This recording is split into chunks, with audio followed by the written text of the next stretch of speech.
Sedekah untuk pemberdayaan umat. Kedengaran ini ada nuansa ekonomi, tapi saya tidak membahas ilmu ekonominya karena saya tidak punya keahlian di bidang itu. Saya akan membahasnya sifatnya general, umum, ya, secara umum yang nanti detailnya bisa kita bahas lebih lanjut. Ini sebenarnya kelompok kita ini ada yang ahli di bidang itu seperti Mas Abdul Jamil, putranya Pak Abdurrahman Abbas. Tapi beliau sibuk sekali jadi jarang bisa bergabung dan ya kadang-kadang kita undang tapi di hari Ahad siang. Baik, kita akan membahas mengenai sedekah. Sebelum kita bahas lebih lanjut, sedekah itu kalau di ilmu fikih dibedakan ada zakat, ada sedekah, ada infak, ada wakaf, ada hadiah. Rincian itu untuk membeda-bedakan satu hukumnya, yang kedua fungsinya. Misalnya orang ahli fikih itu membedakan yang wajib itu disebut zakat, yang tidak wajib disebut ada sedekah, ada infak dan sebagainya. Ada juga sedekah yang sunnah menjadi wajib kalau sedekah itu menjadi wasiat seseorang yang masih hidup, wasiatnya disampaikan kepada siapapun, kemudian dia memesankan sebagian hartanya untuk apa, misalnya apakah untuk masjid atau untuk anak yatim atau untuk keponakan yang ditinggal mati kedua orang tuanya dan sebagainya, untuk siapapun, maka sedekah itu menjadi wajib karena itu wasiat. Cuma kadang-kadang dalam kehidupan sehari-hari itu wasiat itu diperluas. Jadi misalnya wasiat itu kan di dalam Al-Quran itu wasiat yang berkaitan dengan harta. Nah, karena sebelum harta itu diwaris harus diselesaikan dulu utang piutangnya dan wasiat. Setelah itu baru dibagi waris. Jadi kalau wasiat yang dimaksudkan itu ya, seperti yang di surat An-Nisa ayat 11 dan 12, itu berarti wasiat yang berkaitan dengan harta. Tapi kadang-kadang kita memperluas wasiat itu, aku nanti kalau meninggal tuh kafannya pakai kafan warna merah ya. Oh, enggak, bukan wasiat yang semacam itu. Ya, jadi wasiat yang disebutkan di surat An-Nisa itu wasiat yang berkaitan dengan harta. Nah, itu yang relevan dengan yang kita bahas. Ya. Nah, sedangkan yang tidak wajib itu ada yang disebut sedekah yang diberikan kepada orang-orang fakir, miskin, yang tenggelam dalam hutang dan sebagainya. Ada juga yang disebut wakaf. Wakaf itu dari kata wakaf artinya berhenti. Pemberian, tapi pemberian itu diberhentikan fungsinya. Tidak boleh dipindah tangankan. Misalnya tanah, ini aku berikan untuk dijadikan masjid. Nah, udah, itu tanah itu nggak boleh diubah-ubah keperuntukannya untuk masjid. Nah, itu wakaf. Ada juga hadiah. Hadiah itu sedekah yang tidak termasuk zakat, artinya sedekah yang sunnah, diberikan kepada orang yang bukan fakir miskin, tetapi justru kepada orang kaya. Misalnya anak buah memberi hadiah kepada atasannya. Dalam kehidupan sehari-hari biasanya kalau atasan itu kan gajinya lebih besar. Kalau gajinya lebih besar berarti lebih kaya. Boleh nggak menerima hadiah? Boleh. Gitu ya. Jadi dibedakan antara sedekah dan hadiah dan sebagainya. Tapi kalau di dalam Al-Quran istilah zakat, sedekah dan yang lain-lain itu terutama itu dan infak ya, mohon maaf saya ulang, istilah zakat, sedekah dan infak itu exchangeable, bisa saling mengganti. Yang namanya sedekah itu ya infak, juga disebut zakat gitu. Nah, yang memilah-milah tadi adalah para ahli fikih untuk kepentingan pendidikan atau pengajaran. Dalam Al-Quran pemberian itu disebut infak. Infak itu artinya spending. Jadi kita bersedekah atau berzakat itu mesti spending money atau spending harta begitu, membelanjakan. Jadi semua sedekah atau zakat adalah infak. Tapi infak yang di jalan Allah ya. Bagaimana suami memberi nafkah kepada istri. Nafkah itu akar katanya sama dengan infak. Kalau bahasa Arab itu akar kata itu terdiri dari konsonan. Infak akar katanya dari nun, en, fa atau af dan qaf atau aq. Jadi infak. Terus kita bahasa Indonesia kan nafkah, nafaqah, nun, fa, qaf. Akar katanya sama. Yaitu infak juga dari suami ke istri. Ada pahalanya nggak? Ada, itu juga sedekah. Itu juga sedekah. Ya. Nah, infak itu disebut sedekah. Sedekah itu artinya pembenaran. Kalau kita itu mau berinfak, kita membenarkan ajaran Allah bahwa kita mesti menyisihkan sebagian dari harta kita untuk orang lain. Dan pemberian itu untuk membuktikan bahwa satu, kita taat kepada Allah. Kedua, yang lebih penting adalah bahwa kita membenarkan iman kita, bahwa ketika kita mengaku beriman, kita itu mengabdi hanya kepada Allah dan menggantungkan hidup hanya kepada Allah, tidak pada harta. Jadi nggak ada kata, wah aku masih punya duit 100 juta. Kalau aku 1 bulan belanjaku 10 juta, berarti aku masih bisa hidup 10 bulan. Itu salah udah. Aku masih bisa hidup 10 bulan. Berarti dia menyandarkan hidup pada duit. Dia bilang aku masih bisa hidup 10 bulan. 5 menit lagi mati. Enggak. Jadi tidak ada kaitannya itu. Ya.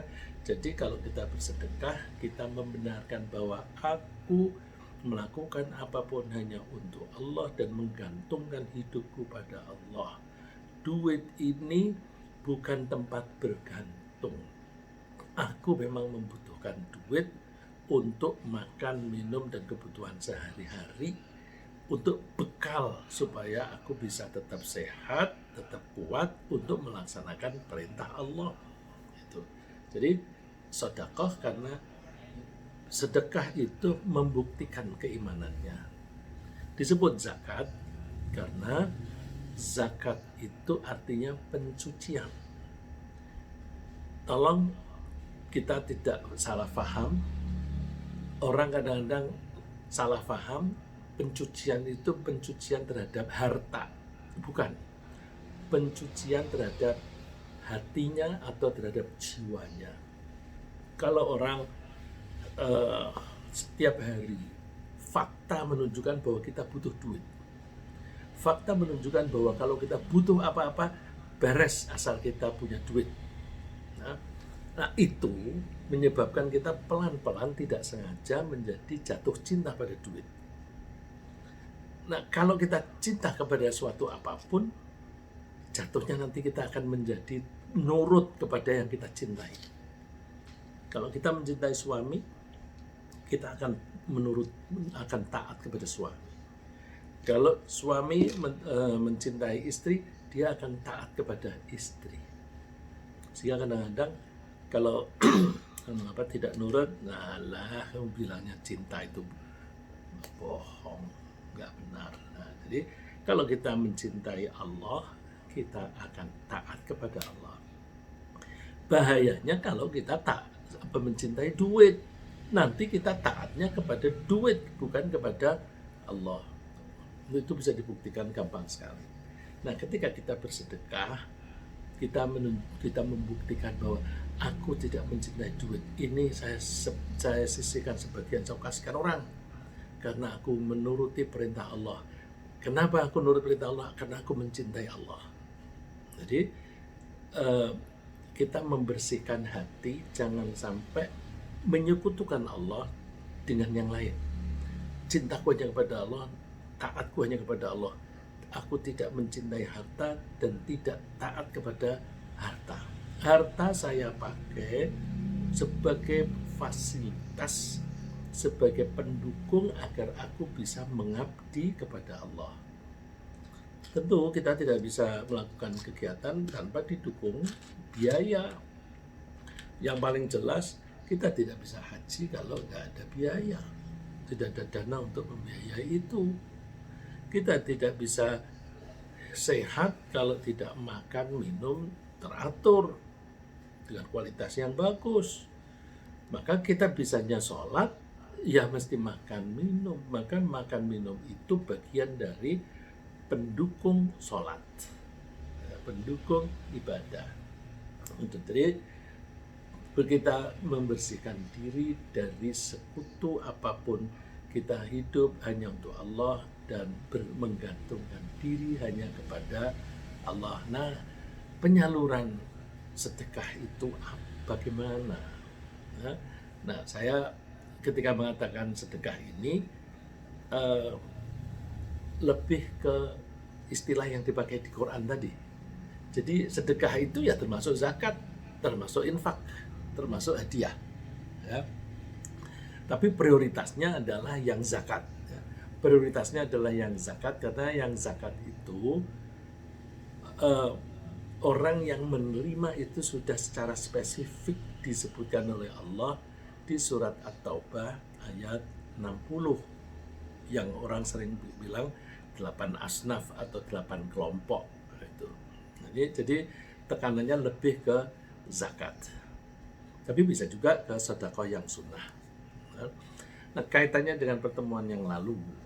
Pada pertemuan yang lalu telah kita bahas perlunya membangun empati. Terutama bagi pihak-pihak atau orang-orang yang memiliki kelebihan.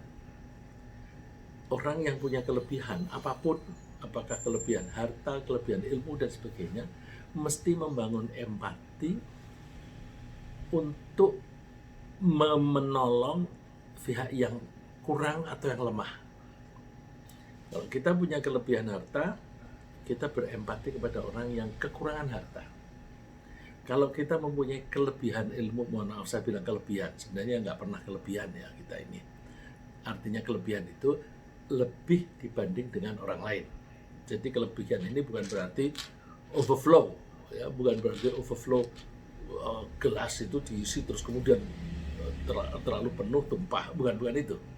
Tapi kelebihan di sini relatif in comparison atau dibanding dengan orang lain atau yang bisa disebut advantage, ya.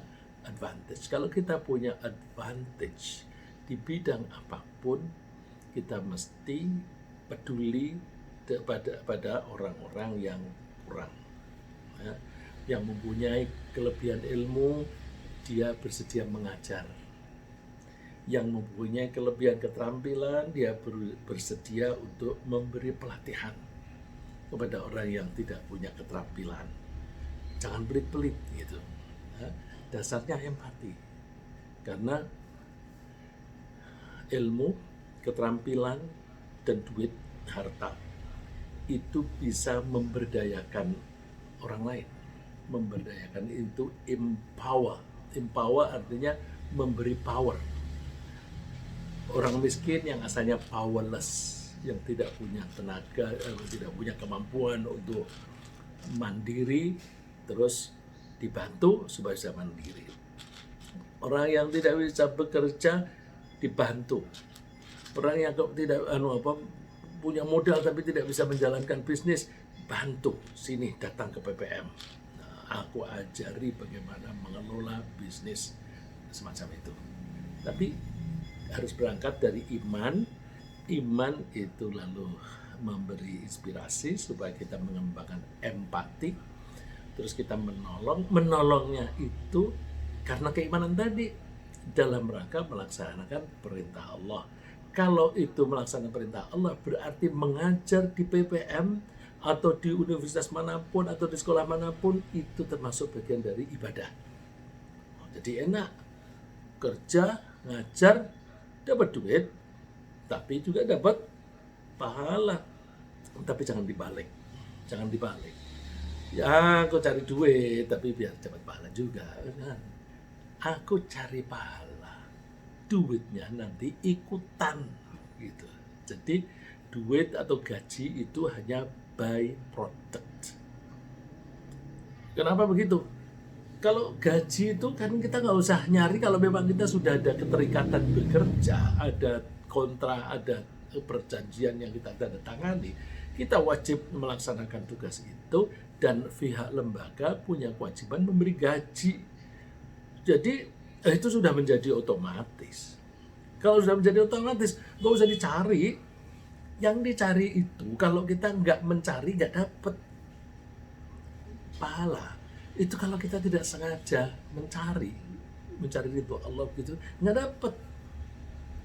Oleh karena itu fokusnya justru yang sulit dicari itu.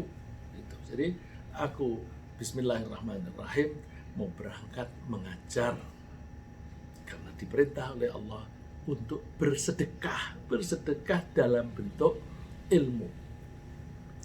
Berangkat, setiap langkah ada pahala.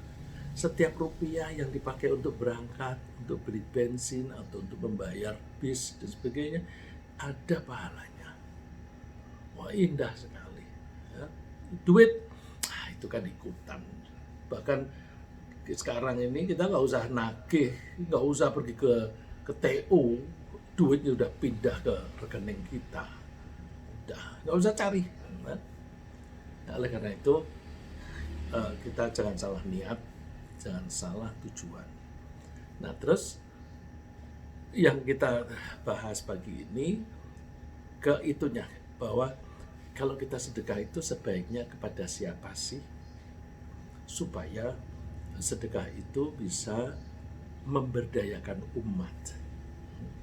Karena sedekah itu di samping untuk mensucikan jiwa kita, itu ada impact pemberdayaan umat.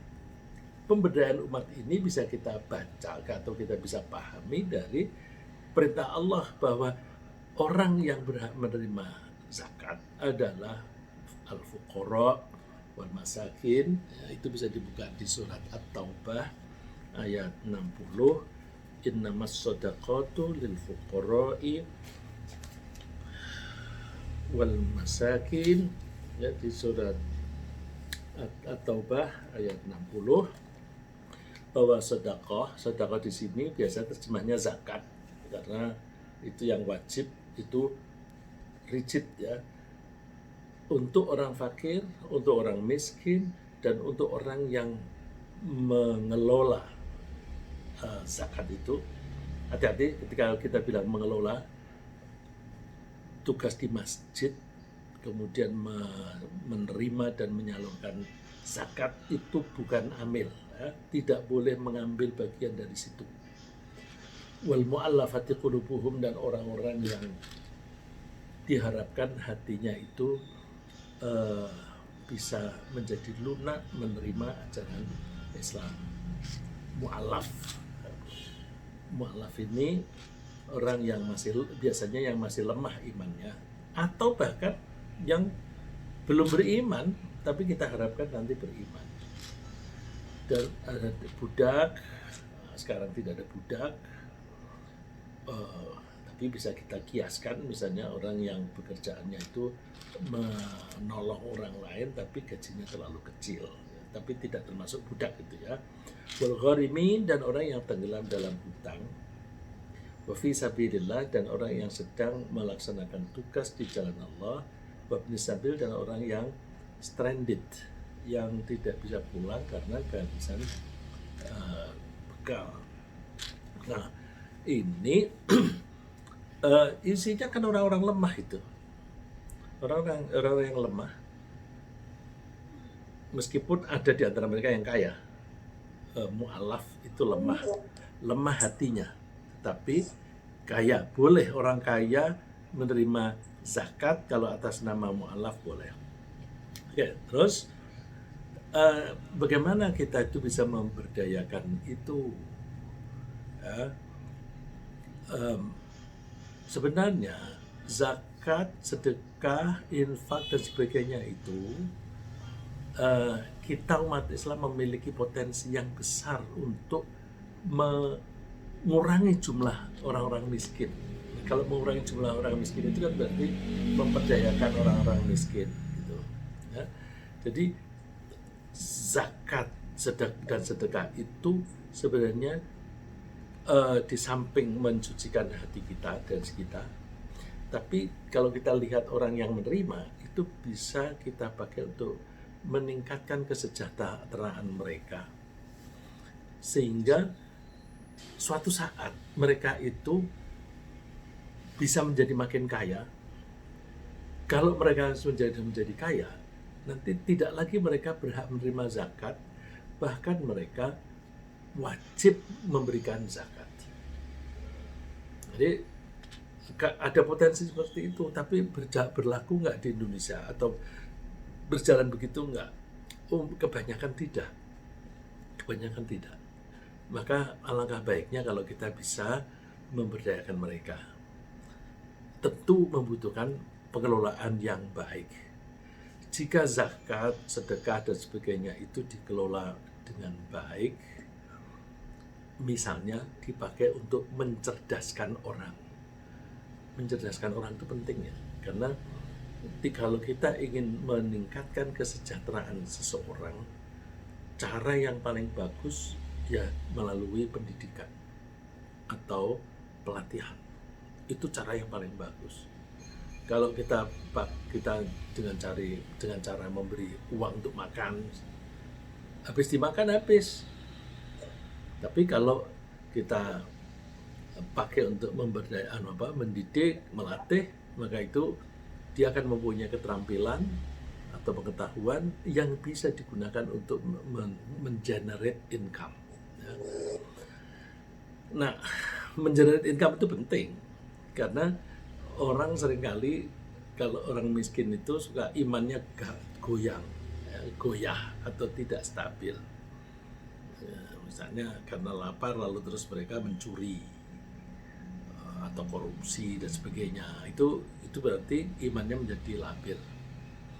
Nah, kita baru membahas semacam ini dirasa perlu karena kita prihatin bahwa menurut BPS, Badan Pusat Statistik, penduduk miskin di Indonesia itu per September 21 per September, karena BPS itu menghitung angka kemiskinan itu satu tahun itu 2 kali.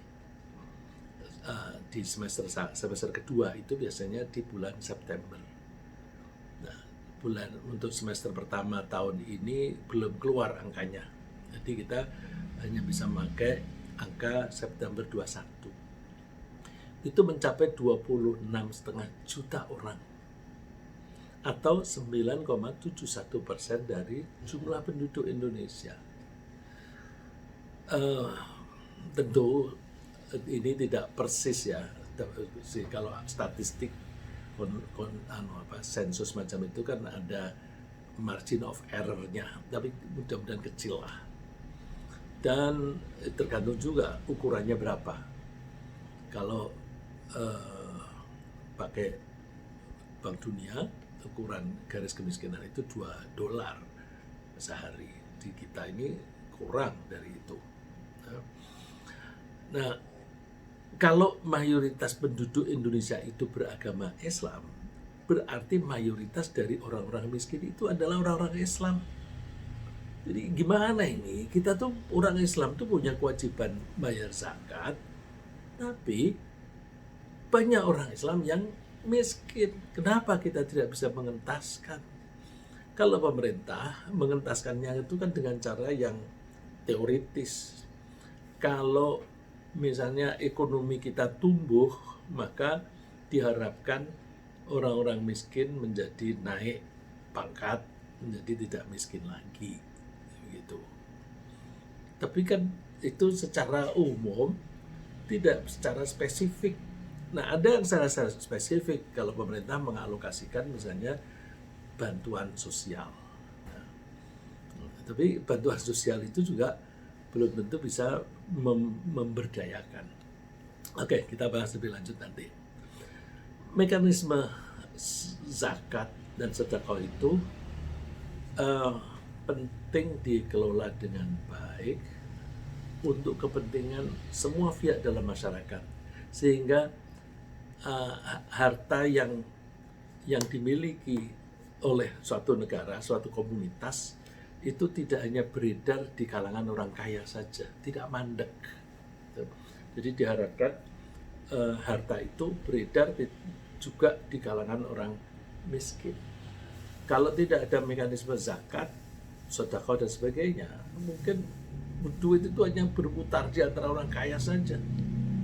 Ya, Allah menyebut di Al-Quran, kaila yakuna dulatan bainal aghniya'i minkum. Ayatnya agak panjang, tapi saya potong di bagian akhir, yaitu yang dicetak merah. Itu, ini mohon maaf itu karena mungkin laptopnya si Lydia tidak ada program tradisional Arabic, jadi terputus-putus ya. Saya baca yang merah itu, kaila yakuna dulatan bainal aghniya'i minkum, supaya harta itu jangan hanya beredar di antara orang-orang kaya saja di antara kamu.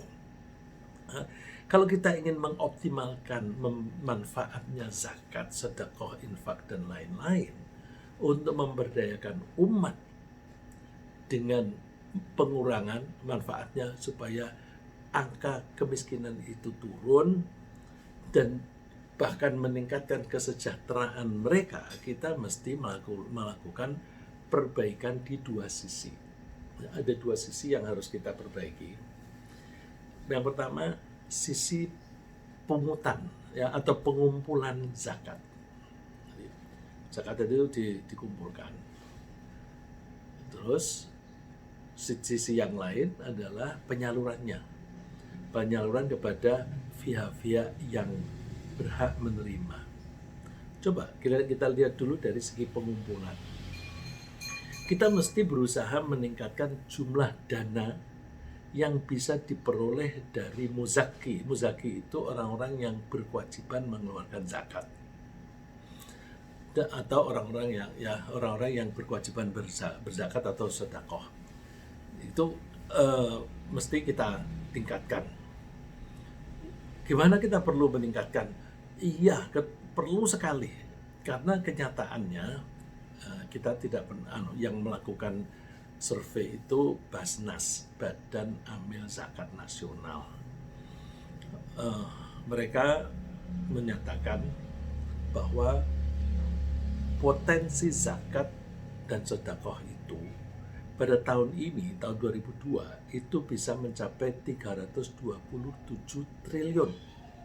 Saya ulang, 327 triliun dalam satu tahun ini. Tapi diperkirakan kemampuan menghimpun zakat itu hanya sekitar 26 triliun. Kemampuan tahun ini itu dibanding dengan kemampuan tahun lalu. Diharapkan tahun ini itu meningkat. Setelah meningkat itu, potensinya bisa dikumpulkan 26 triliun. Itu hanya 7,9% dari potensi. Aduh, rendah sekali. Kalau saya jadi ingat dulu ketika saya suka menulis mengenai ekonomi. Laut kita di Indonesia itu kan lebih besar dari daerahnya, lebih luas berupa lautan. Itu punya potensi ikan yang bisa diambil tanpa merusak lingkungan itu besar sekali, tetapi yang bisa diambil atau kemampuan kita mengambil ikan itu hanya sekitar 5% atau bahkan kurang. Sedikit sekali. Ya, karena apa? Satu, peraturannya kita itu tidak bisa meningkatkan kemampuan atau kurang, ditambah lagi pencurian banyak sekali, kapal-kapal asing dengan kapal-kapal dan fasilitas yang lebih besar itu bisa mengambil. Nah, kalau zakat ini juga begitu. Gimana potensinya 327 triliun tapi kemampuannya hanya 26 triliun. Ini sangat memprihatinkan. Karena kalau angka perkiraan Basnas ini benar, maka itu berarti terlalu banyak orang muslim kaya yang tidak melaksanakan kewajibannya. Ini kalau dilihat dari sini itu lebih memprihatinkan lagi. Berarti banyak orang Islam yang tidak melaksanakan kewajiban membayar zakat. Kenapa memprihatinkan? Karena orang yang tidak mau membayar zakat itu kan sama dengan tidak mau melaksanakan perintah Allah. Kalau tidak mau melaksanakan perintah Allah, itu kan sudah menjadi kafir. Jadi kita usahakan deh, kita himbau supaya orang-orang kaya itu membayar zakat. Kita nggak usah bilang kafir kamu, nggak usah. Tapi kita niatnya, aku ingin menyelamatkan kawanku ini, jangan sampai masuk neraka. Dia harus membayar zakat. Itu supaya dia selamat dari neraka. Niatnya seperti itu. Jadi ngomongnya itu didasari kasih sayang, bukan pencemoohan. Kalau pencemoohan nanti malah lari dia. Ya. Jadi kita perlu rangkul. Ya. Mereka tidak membayar zakat dan sedekah itu alasannya macam-macam. Bisa jadi karena kikir atau karena ketidaktahuan. Kikir itu karena sayang. Sayang, aku carinya susah-susah, aku banting tulang, berkeringat. Kok saya bagi kepada orang yang ongkang-ongkang, bisa juga begitu. Bisa juga karena tidak paham pentingnya zakat untuk menyucikan keimanannya dia dan untuk memberdayakan umat. Dan mereka tidak tahu bahwa kekikiran mereka itu sebenarnya merugikan mereka sendiri. Coba kalau kita perhatikan ayat ini.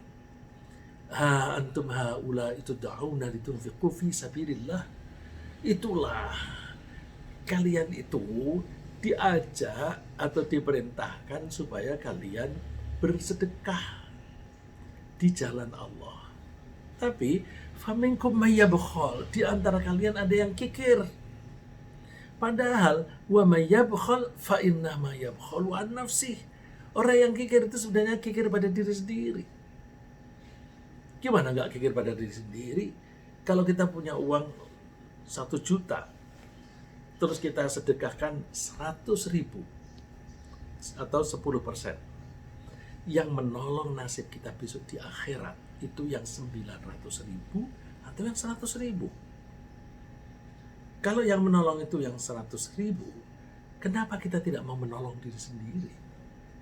Jadi orang yang pelit itu sebenarnya dia pelit pada diri sendiri, merugikan diri sendiri. Nah, karena itu kita mesti mencari cara agar pengumpulan dana zakat dan sedekah itu bisa meningkat sampai tingkat yang optimal. Masa kok hanya 9% gitu? Kita tingkatkan. Nah, bagaimana cara kita meningkatkan supaya pengumpulan zakat itu lebih banyak? Antara lain yang bisa kita lakukan adalah dengan cara berdakwah. Dakwah itu isinya nasihat, anjuran, terus pendidikan untuk membangkitkan kesadaran. Nah, itu dakwah. Kita tingkatkan dakwah untuk menghimbau agar umat muslimin betul-betul taat dan patuh kepada Allah. terutama patut melaksanakan kewajiban membayar zakat. Masyarakat muslimin mesti menyadari pentingnya zakat untuk diri sendiri. Kalau tadi di surat Muhammad dikatakan orang kikir itu kikir pada diri sendiri. Sekarang kalau mau memberi sedekah atau zakat, itu menguntungkan diri sendiri. Allah berfirman, "Wa ma tunfiqu min khairin fali anfusikum." Apapun yang kalian sedekahkan itu bermanfaat untuk dirimu sendiri. Ya. Di samping bermanfaat untuk orang lain yang menerima, tapi yang memberi pun itu akan mendapatkan manfaat. Tapi wanti-wanti Allah, wa ma tunfiquna illa ibtigha'a wajhillah. Kamu jangan bersedekah kecuali dalam rangka mencari ridho Allah. Jangan kamu bersedekah dalam rangka supaya dia nanti memilih aku menjadi kepala daerah, menjadi kepala negara, menjadi anggota parlemen. Jangan itu. Niatnya udah ibtigha wajillah, mencari ridha Allah. Wa ma janji Allah, wa ma tunfiqu min khairin yuwaffa ilaikum wa antum la tudlamun. Sedekah yang kamu sampaikan, yang kamu tunaikan itu pasti nanti akan dikembalikan kepadamu, bahkan dilipat gandakan, sama sekali tidak akan dikurangi oleh Allah.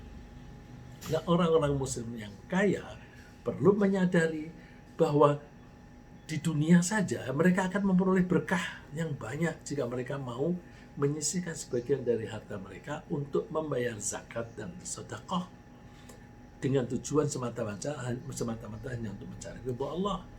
Keberkahan itu antara lain berupa makin lancarnya perolehan rizki mereka.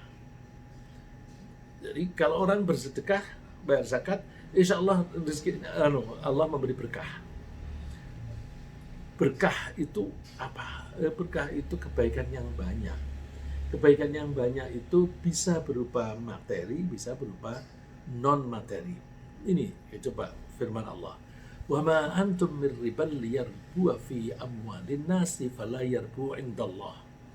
Kalau kamu menggandakan harta dengan cara yang riba, itu menurut Allah tidak akan berlipat itu. Tidak akan berlipat. Karena apa? Nggak ada berkah.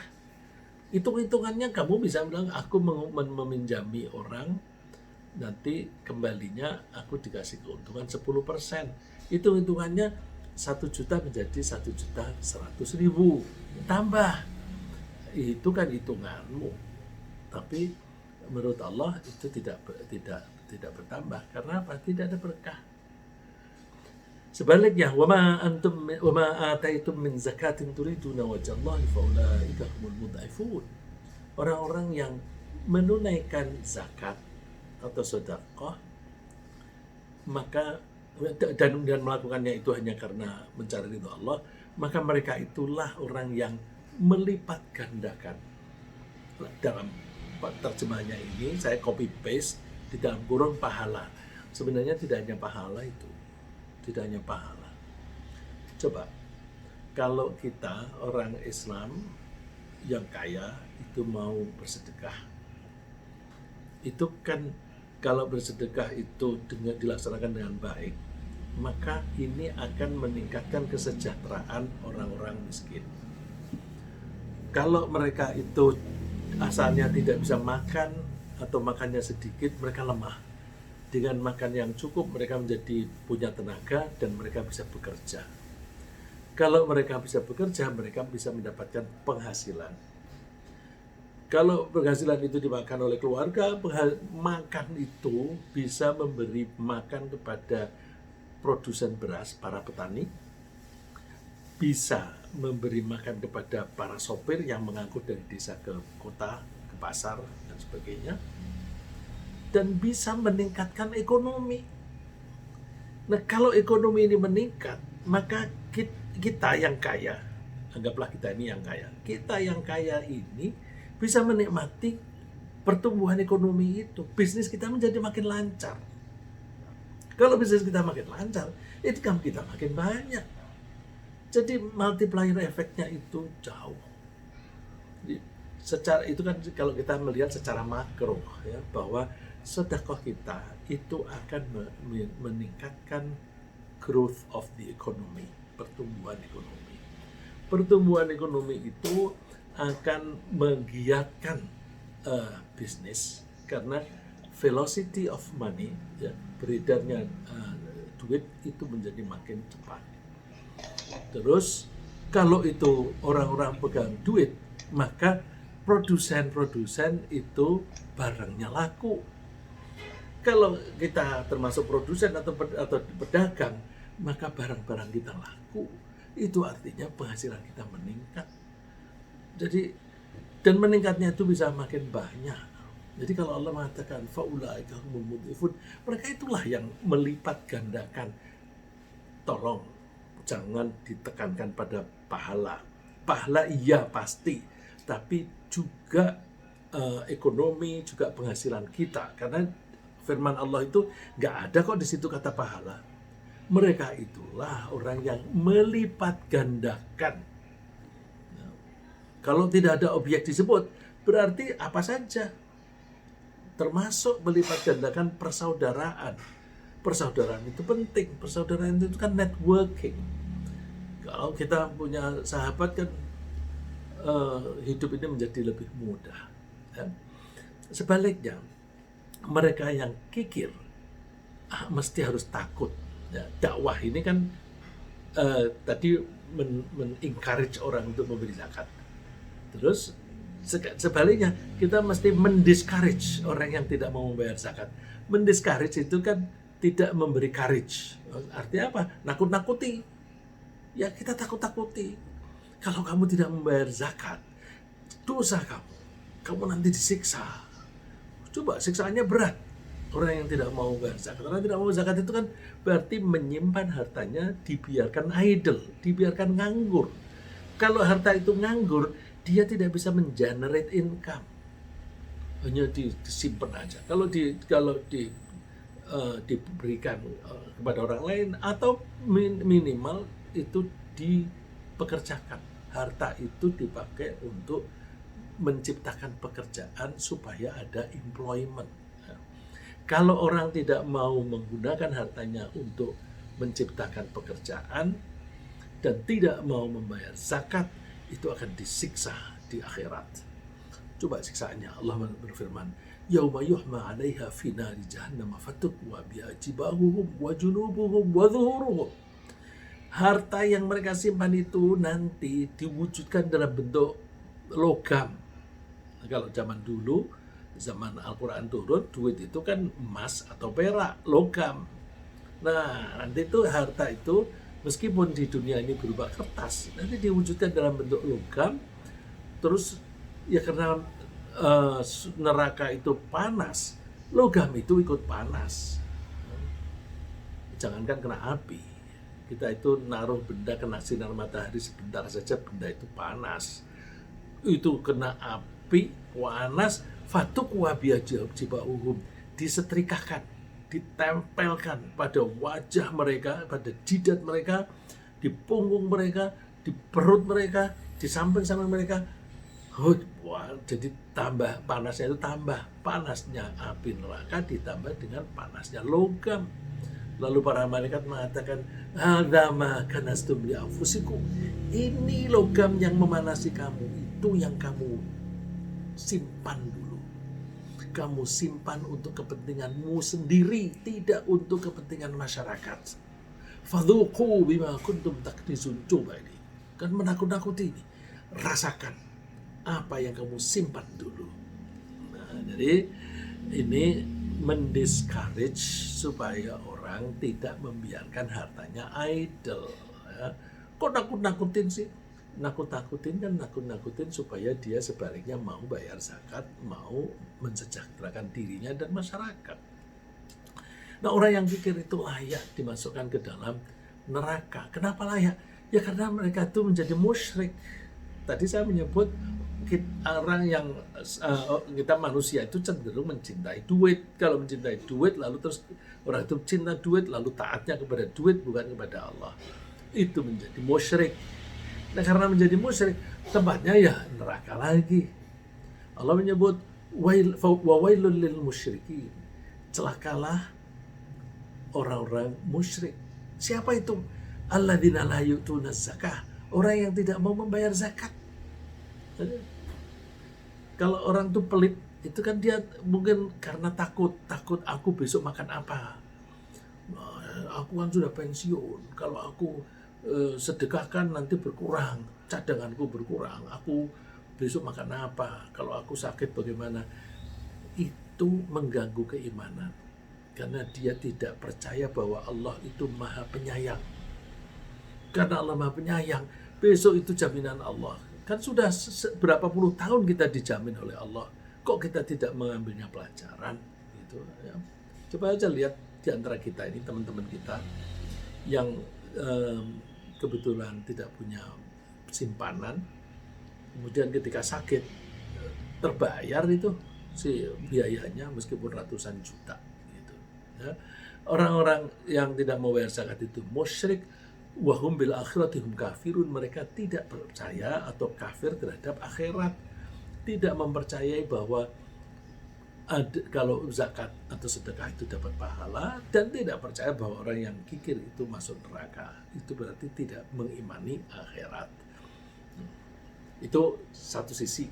Jadi memperbaiki collection, memperbaiki collection dengan menghimbau orang supaya mau. Cara yang lain, memberi wewenang kepada lembaga yang kredibel untuk mengumpulkan zakat dan sedekah. Nah, ini yang sulit, mencari lembaga yang kredibel, lembaga yang direstui saja, yang didirikan dengan resmi, itu banyak orang tidak percaya. Apalagi ada kekhawatiran, duit yang cadangan haji, duitnya orang untuk haji saja dipakai untuk kepentingan lain. Itu nanti kalau orang-orang sudah tiba waktunya haji, bagaimana itu kalau dananya sudah itu katanya dipinjamkan kemudian dikembangkan. Kalau itu misalnya dikembangkan untuk kegiatan yang produktif. Produktif itu keuntungannya kan biasanya beberapa tahun kemudian. Nah, kalau orang tiba-tiba hajinya itu lancar, kalau kemarin kan ada lockdown itu terhenti. Kalau lancar, biayanya kan harus sekarang juga. Ya, duit yang sudah ditanam di dalam investasi jangka panjang itu belum tentu bisa direcover. Itu bisa menyebabkan orang tidak percaya. Nanti zakat makin lagi itu dipakai untuk macam-macam. Nah, akibatnya kepercayaan orang terhadap lembaga-lembaga resmi itu menjadi kurang. Belum lagi korupsi. Jangankan korupsi, ada itu dipertanyakan. Kiai Ali Mustafa Yaakob itu pernah mempertanyakan. Kiai Ali Mustafa Yaakob itu yang dulu menjadi imam besar Istiqlal. Dia mempertanyakan bagaimana itu pengelolaan badan zakat. Gaji direkturnya itu 1 bulan 100 juta. Ada lagi yang absurd. Ada iklan dipasang di jalan-jalan. Waktu itu ya, sekarang udah nggak ada. Waktu itu iklan di jalanan itu dipasang, zakat berhadiah. Jadi kalau membayar zakat nanti dapat hadiah gini-gini. Loh, absurd sekali. Kalau zakat berhadiah itu, hadiahnya diambil dari mana? Kalau itu lembaga zakat, ya diambil dari uang lembaga itu. Pada duit yang dikumpulkan oleh lembaga itu dari zakat. Zakat itu diberikan oleh orang yang kaya. Orang kaya membayar zakat, nanti dapat hadiah, diambilkan dari situ, kembali lagi kepada orang kaya. Ini pola pikirnya gimana itu? Nah, ya, kalau lembaganya dipegang oleh orang yang nggak ngerti, itu kan jadinya kayak begitu. Ya. Jadi mesti kita tunjuk lembaga yang kredibel. Kalau enggak sulit. Akibatnya banyak orang yang lebih nitip ke masjid. Masjid itu pun juga seringkali sulit kurang transparan ya. Tapi ada beberapa masjid yang transparan dan insya Allah lebih banyak yang jujur daripada yang tidak ya. Terus bisa juga misalnya yang sebenarnya yang lebih baik itu disalurkan langsung kepada orang yang bersangkutan. Nah, ini yang perlu kita pelajari. Bagaimana sedekah kita yang kita berikan langsung kepada mereka itu bisa efektif memberdayakan. Ya. Ini ayat yang kita hadapi ini yang masih yang menunjukkan bahwa perlunya menunjuk lembaga amil zakat. Itu kalimatnya kan khudz min amwalihim. Ya, benar-benar yang tadi. Khudz min amwalihim shadaqah. Ambillah harta mereka sebagian untuk sedekah, tutahhiruhum wa tuzakkihim biha, untuk membersihkan dan menyucikan mereka. Ya. Jadi berarti ada collection of zakah, ada pengumpulan zakat. Nah, pengambilan ini lembaga itu aktif, tidak hanya menunggu, aktif. Kamu bayar zakat ini.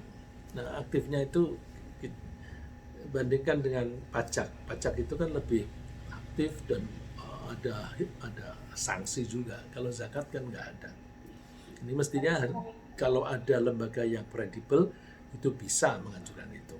Lalu dari segi penyaluran, kita mengatur pembagiannya, penyalurannya itu secara tepat dan efektif. Efektif kepada kalau yang berhak menerima, ayatnya sudah saya baca tadi, surat Taubah ayat 60, ada 8 kelompok. Terus saya teruskan lagi. Misalnya, kita menyisihkan sebagian dari zakat atau sedekah itu untuk kepentingan konsumtif dan produktif. Jadi kita pilah-pilah. Ada sedekah kita yang kita berikan untuk kepentingan konsumsi, ada sebagian yang untuk kepentingan produksi, atau zakat produktif dan zakat konsumtif. Kapan kita memberi zakat itu yang konsumtif dan kapan kita memberi yang produktif?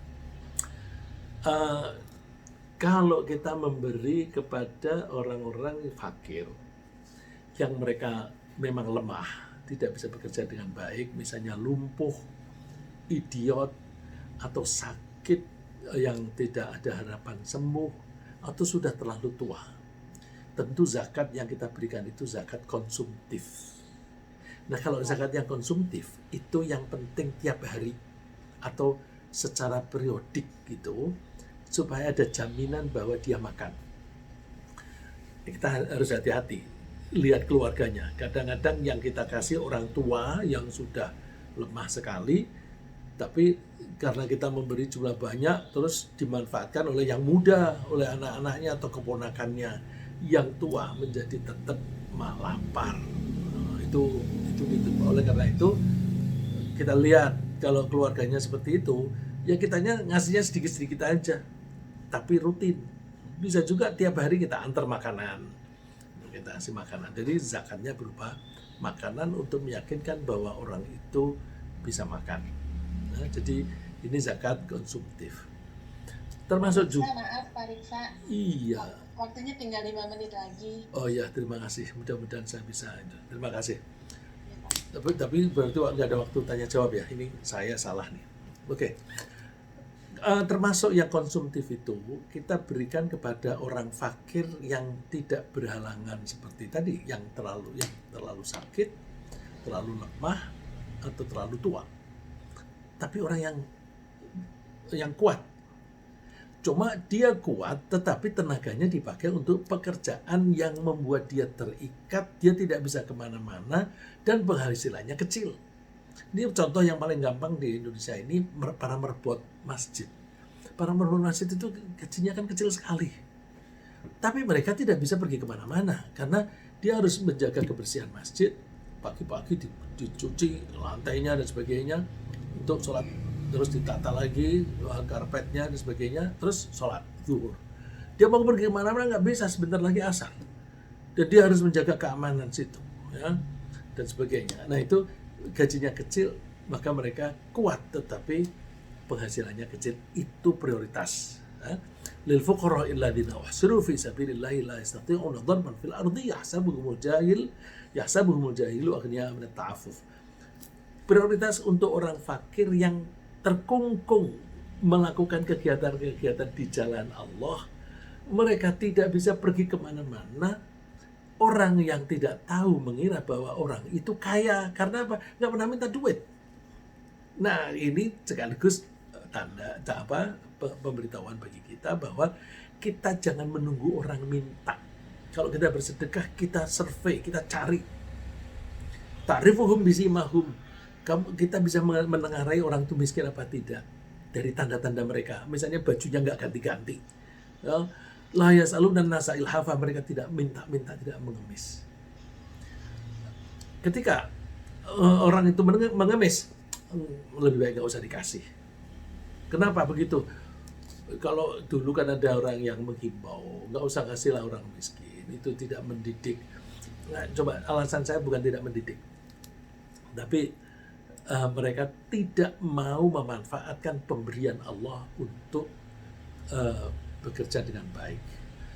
Mereka banyak yang kuat, masih muda, tenaganya kuat, tapi minta-minta di perapatan-perapatan, di lampu merah dan sebagainya. Dengan cara bermacam-macam, mungkin ngamen, mungkin tepuk sambil tepuk-tepuk tangan. Rasulullah mengatakan, man sa'alan nasa amwalahum takatsuran fa innama yas'alu jamran falyastaqilla aw liyastakthir. Orang yang meminta-minta harta kepada orang lain dalam rangka supaya ada income yang banyak, sebenarnya orang itu sedang minta jamron. Jamron itu bara api. Jadi orang yang mengemis itu kalau diberi, itu yang diberikan itu bara api. Bara api neraka tentunya. Itu artinya ngemis itu haram. Kalau mengemis haram, memberinya kan juga haram. Gitu. Jadi udahlah, orang minta-minta itu nggak usah dikasih. Yang kita kasih orang yang tidak minta-minta, berarti kita harus survei gitu. Terus Rasulullah menggambarkan orang yang suka minta-minta itu besok di hari kiamat itu tampil di wajahnya tanpa daging sedikit pun. Itu hadisnya ada di depan kita. Kalau saya baca terlalu habis. Jadi kita coba tidak berikan kepada orang-orang yang malas, kita berikan kepada orang-orang yang rajin tapi punya waktu. Kalau yang rajin tapi penghasilannya sedikit seperti tadi orang yang tidak bisa pergi, itu kita kasih zakat konsumtif. Tapi ada pihak-pihak yang punya waktu, punya tenaga, kita beri zakat yang produktif. Caranya gimana? Kalau kita memberi jangan terlalu sedikit, ya. Jangan terlalu sedikit, kita kasih yang jumlahnya cukup banyak yang bisa digunakan untuk membeli alat-alat atau sarana produksi. Ya. Itu kalau kita memberi sarana produksi, maka kita memberinya sekarang, tapi kemudian dia tiap hari bisa mendapatkan duit. Karena dari pekerjaannya itu dia akan mendapatkan income tiap hari. Berarti tiap hari dia mendapat dari situ. Kita kasih sekaligus banyak, tapi kemudian di pemberian kita itu bisa menyebabkan orang itu setiap hari bisa mendapatkan penghasilan. Nah, kalau semacam itu, maka zakat kita itu akan bermanfaat untuk kesejahteraan mereka. Kalau mereka itu kita dampingi, misalnya berbisnis, kemudian bisnisnya bisa lancar, nanti mereka bisa menjadi kaya. Kalau kaya, mereka menjadi muzaki, malah wajib memberi zakat. Tidak lagi berhak menerima zakat, tapi harus memberi zakat. Saya kira sementara begitu, mudah-mudahan ini, mohon maaf, justru yang paling penting itu yang bagian akhir, tapi karena saya kurang bagus mengatur waktu, tolong dikembangkan lebih lanjut yang bagian akhir, bahwa kita tekankan pemberian itu juga kepada orang-orang yang bisa meningkatkan penghasilannya. Ringkasnya, empati itu dimulai dengan saling pengertian, kemudian kita mengukur harga diri dengan ketakwaan. Kelebihan adalah kepemberian Allah, karunia dari Allah, dan kita gunakan untuk membantu yang kurang. Kelebihan harta kita gunakan untuk menciptakan lapangan kerja, employment. Nanti zakatnya itu zakat tahunan. Kemudian kalau kelebihan itu berupa ilmu, kita sampaikan dengan cara mengajar dan memberi pelatihan. Kemudian untuk orang-orang supaya mau memberi zakat dengan baik, kita mesti melakukan dakwah supaya kita menyelamatkan teman-teman kita dari kekafiran, menyelamatkan dari neraka. Demikian, semoga Allah memberi kita kelembutan hati sehingga kita bisa berempati dan menolong orang lain melalui sedekah yang efektif. Terima kasih.